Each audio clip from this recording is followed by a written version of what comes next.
Shalom, ada sukacita? Haleluya. Bapak Ibu Saudara kasih dalam Tuhan, hari ini kita akan lanjutkan serial khotbah Natal tahun 2020 yang bertema menyambut KKKK atau kedatangan Kristus kali kedua dengan pemahaman Alkitab yang benar. Minggu lalu, pada bagian pertama serial khotbah Natal ini, saya memberi subtema Yesus datang merubah hidupku. Subtema ini didasarkan bahwa tidak mungkin seseorang dapat menyambut KKKK atau kedatangan Kristus kali yang kedua jika orang tersebut belum diubahkan oleh kedatangan Yesus dalam hidupnya. Nah, kita sepakat saat ini bahwa kita semua telah menerima Yesus sebagai Tuhan dan Juru Selamat kita secara pribadi. Maka seharusnya, seperti firman Tuhan minggu lalu, hidup kita sudah berubah. Bahkan berubah secara total. Karena firman Tuhan berkuasa untuk melakukan hal itu. Itu sebabnya, di akhir khotbah pada bagian pertama minggu lalu, saya mengatakan, jika hidup kita telah berubah secara total seturut yang Tuhan kehendaki, saya pastikan kita akan siap untuk menyambut KKKK atau kedatangan Kristus kali kedua. Amin. Itu harapan saya. Tapi pada kenyataannya, tidak seindah yang kita bayangkan, saudara. Karena masih banyak orang Kristen yang ternyata hidupnya belum sesuai dengan apa yang dikehendaki oleh Tuhan. Saya berharap setelah mendengarkan khotbah bagian kedua dari sel khotbah ini, saudara yang hidupnya belum berubah akan diubahkan oleh Tuhan. Baik, saudara, subtema saat ini adalah masa penantian orang-orang percaya. Mari kita baca kembali Matius pasal 3 ayat 2 dan 12. Matius 3 ayat 2 dan 12 saya akan bacakan untuk saudara. Demikian firman Tuhan. Bertobatlah, sebab kerajaan surga sudah dekat. Alat penampi sudah di tangannya. Ia akan membersihkan tempat pengirikannya dan mengumpulkan gandumnya ke dalam lumbung. Tetapi debu jerami itu akan dibakarnya dalam api yang tidak terpadamkan. Yesus berkuasa memisahkan gandum dari debu jerami, karena Dia adalah Allah yang menciptakan segala-galanya. Dia Maha Tahu dan Dia juga Maha Kuasa. Itu sebabnya sebagai orang percaya, kita harus tahu bahwa Tuhan Yesuslah yang mengerjakan penampian bagi semua orang percaya, baik kepada jemaat dan juga kepada para pelayan Tuhan. Pertanyaannya sekarang, apa yang Tuhan Yesus lakukan di masa penampian orang-orang percaya ini? Ada dua hal yang Tuhan Yesus lakukan. Yang pertama, Yesus memberi peringatan yang sangat keras. Yesus memberi peringatan yang sangat keras. Bapak Ibu Saudara kasih dalam Tuhan, masa penampian itu berbicara tentang proses pemberesan, pembersihan, dan juga pemurnian terhadap seluruh aspek kehidupan kita. Jadi, jika proses penampian itu telah terjadi dan sedang terjadi dalam kehidupan saudara dan saya, dan kita merespon dengan cara yang benar, maka iman dan kerohanian kita pasti menjadi dewasa. Dan kita mempunyai peluang untuk terus bertumbuh dan berbuah lebat. Nah, untuk proses penampian itulah Tuhan Yesus memberikan peringatan yang sangat keras, bahwa Dia akan menggoncangkan bumi dan langit. Mari kita baca di dalam Ibrani pasal 12 ayat 26. Ibrani 12 ayat 26. Saya akan bacakan untuk saudara. Demikian firman Tuhan. Waktu itu suaranya menggoncangkan bumi, tetapi sekarang ia memberikan janji. Satu kali lagi aku akan menggoncangkan bukan hanya bumi saja, melainkan langit juga. Saudara, pada suatu hari kelak, Allah akan meruntuhkan tatanan dunia yang sekarang ini, serta menggoncangkan alam semesta ini, hingga hancur berantakan. Bentuk bumi yang sekarang ini tidak bersifat kekal. Bumi ini akan dibinasakan oleh api, dan diganti dengan langit baru dan bumi baru. Hanya satu yang akan bertahan, yaitu kerajaan Allah dan mereka yang menjadi anggotanya. Bapak Ibu Saudara kasih dalam Tuhan, jika kita perhatikan seluruh ayat dalam perikop ini, maka terlihat bahwa tuntutan hidup terhadap orang Kristen jauh lebih serius dan berat dibandingkan dengan tuntutan hidup bagi bangsa Israel. Coba perhatikan. Ketika bangsa Israel berkumpul di Gunung Sinai untuk menerima 10 hukum Taurat, kilat dan petir menyambar-nyambar, dan bunyi guntur bergemuruh secara mengerikan, sehingga bangsa Israel mundur dan tidak mampu menghampiri hadirat Allah. Mereka semua merasa ketakutan yang luar biasa. Pertanyaannya, mengapa mereka tidak mampu dan menjadi takut? Jawabannya adalah karena dosa. Dan sekarang kita bandingkan betapa berbedanya dengan orang Kristen. Kalau orang Israel takut menghampiri hadirat Allah, kita orang Kristen justru dipanggil untuk datang ke hadirat Allah dengan penuh keberanian. Mengapa hal itu bisa terjadi? Jawabannya, karena Yesus telah datang merubah hidupku. Dan itu sesuai dengan khotbah saya minggu lalu, dalam bagian pertama serial khotbah ini. Jelas sekali, melalui Yesus, orang Kristen dimampukan untuk mendatangi hadirat Allah dan mengalami hubungan yang akrab dan intim dengan Tuhan. Harusnya, dengan kondisi ini, semua orang Kristen sudah siap menyambut KKKK atau kedatangan Kristus kali kedua.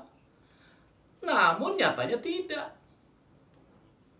Itu sebabnya Yesus memberikan peringatan yang sangat keras, yaitu jangan sampai kita orang Kristen menolak Dia yang berbicara langsung dari surga. Jika kita tidak mau mengikutinya, jika kita tidak mengasihinya, dan jika kita tidak berserah kepadanya, apa artinya? Tidak ada kesempatan emas untuk kedua kali. Tidak ada anugerah untuk kedua kali. Kelak Allah akan menggoncangkan langit dan bumi hingga musnah. Sebab seluruh alam semesta yang sekarang ini bukanlah realita yang sesungguhnya. Hanya kerajaan di mana Yesus sebagai Tuhan dan Raja, itulah realita yang sesungguhnya. Jadi saudara-saudara, berhati-hatilah. Jangan sampai saudara menolak Yesus yang berbicara selama ini melalui firman-Nya kepadamu. Inilah hal pertama yang Yesus lakukan di masa penampian orang-orang percaya. Perhatikan gambaran yang disampaikan oleh Injil Matius pasal 3 tentang penampian itu, khususnya pada ayat 12. Alat penampi sudah di tangannya. Ini menunjuk kepada otoritas Yesus sebagai pribadi yang kepadanya seluruh penghakiman diserahkan. Alat penampi yang berada di tangannya mampu untuk membedakan. Sekarang ia duduk sebagai seorang yang memurnikan emas. Perhatikan hal-hal berikut. Gereja adalah gambaran dari lantai pengirikan Yesus Kristus, di mana di lantai itu terdapat campuran gandum dan debu jerami. Orang yang percaya sungguh-sungguh diumpamakan sebagai gandum yang penuh isi, berguna, dan berharga. Sedangkan orang munafik bagaikan debu jerami yang ringan, kosong, tidak berguna, tidak berharga, dan mudah diterbangkan oleh angin. Keduanya sekarang bercampur, tetapi tidak lama lagi akan tiba harinya ketika lantai itu akan disucikan dan gandum serta debu jerami akan dipisahkan. Hari penghakiman akan menjadi penampian besar-besaran, yaitu ketika para orang kudus dan orang berdosa akan dipisahkan untuk selamanya. Surga adalah lumbung tempat Yesus Kristus akan mengumpulkan seluruh gandumnya, dan tidak sebutir pun yang akan tercecer. Di surga, orang-orang kudus dikumpulkan dan tidak lagi tercerai-berai. Mereka aman dan tidak lagi terancam bahaya. Tidak ada lagi debu jerami atau sekam di antara mereka. Mereka dihimpun dalam lumbung tempat mereka dimurnikan sepenuhnya.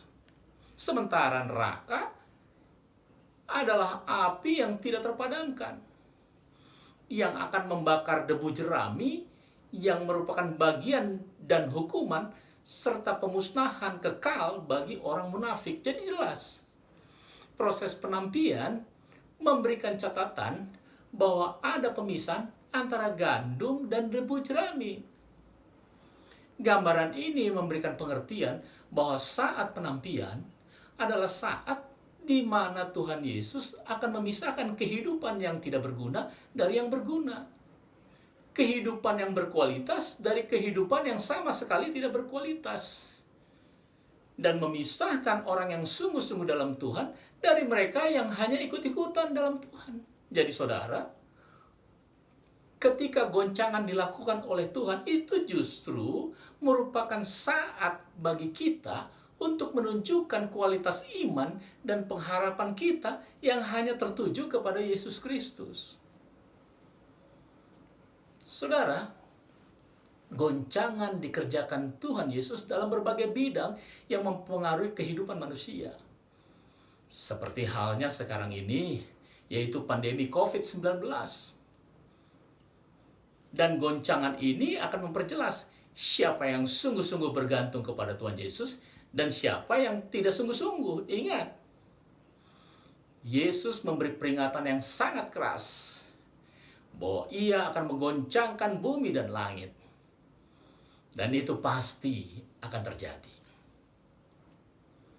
Hal yang kedua, apa yang Yesus lakukan di masa penampian orang-orang percaya? Hal yang kedua, Yesus mengizinkan masalah terjadi dalam setiap pribadi. Yesus mengizinkan masalah terjadi dalam setiap pribadi. Bapak Ibu Saudara kasih dalam Tuhan, ketika gandum dipisahkan dari debu jerami, ini berbicara tentang pribadi lepas pribadi. Tentang saudara secara pribadi dan saya secara pribadi. Ini adalah proses pemberesan, pembersihan, dan juga pemisahan. Yang tujuannya ialah untuk menemukan mana gandum yang berkualitas, yang layak dikonsumsi dan dijadikan sumber bahan makanan. Hal serupa akan terjadi dalam kehidupan orang-orang percaya, di mana pada akhirnya hanya mereka yang berkualitas secara rohanilah, yaitu pribadi-pribadi yang sungguh-sungguh di dalam Tuhan, yang dapat tetap setia sampai akhir. Penampian pada akhirnya menuju kepada setiap pribadi, kepada saudara dan saya, bukan kepada kelompok. Jadi setiap pribadi akan diizinkan Tuhan mengalami masalah dan pencobaan yang mungkin berbeda satu dengan yang lain, tetapi tujuan akhirnya tetap sama, yaitu pemurnian dan pendewasaan. Hanya pribadi-pribadi yang siap ditampi, yang imannya akan meningkat, kualitasnya rohaninya akan bertumbuh, dan buah rohaninya akan semakin lebat. Selama masa penampian, akan banyak masalah dan pergumulan yang Tuhan izinkan terjadi kepada orang-orang percaya. Yang tujuannya, sekali lagi saya katakan, adalah proses pemurnian dan pendewasaan. Hanya setiap pribadi yang mampu bertahan dan melewati proses itu yang akan terbentuk kedewasaannya dalam segala hal. Bapak Ibu Saudara kasih dalam Tuhan, dalam Alkitab banyak contoh orang yang mengalami penampian melalui masalah. Misalnya Ayub. Dia bahkan mengalami bertubi-tubi masalah dan penderitaan. Tetapi Ayub terbukti imannya murni di hadapan Tuhan. Dan pada akhirnya Tuhan memberikan berkat kehidupan yang berlipat ganda kepadanya. Sekali lagi, hanya pribadi yang siap mengalami penampianlah yang akan mengalami pertumbuhan, pendewasaan, dan memiliki peluang untuk berbuah lebat. Karena itu saudara, kita sebagai anak-anak Tuhan, mari sadarlah bahwa kita manusia yang lemah dan sangat terbatas.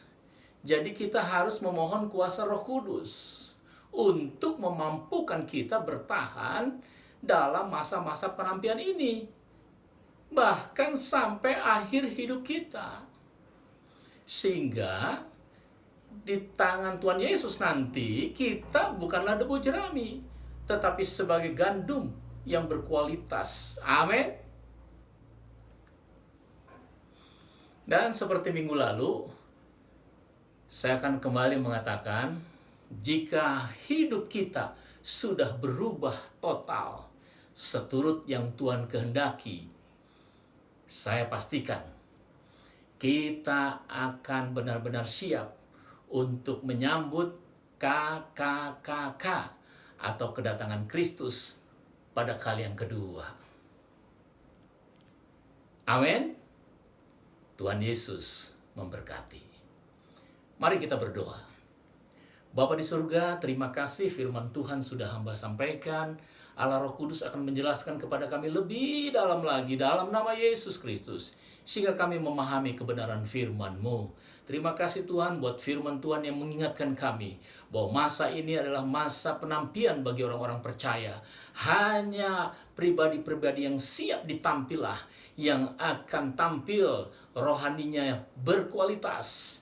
Oleh sebab itu Engkau berkatilah kami semua, jemaat-Mu, orang-orang yang mendengarkan firman Tuhan ini dalam nama Yesus, supaya semakin hari kami boleh semakin melekat kepadamu, bertumbuh di dalam kasih karunia Tuhan, di dalam nama Tuhan Yesus Kristus. Terima kasih Bapa. Kami serahkan hidup kami sepenuhnya sepanjang 1 minggu ke depan, supaya kami tetap berkemenangan di dalam Tuhan Yesus. Terima kasih Bapa.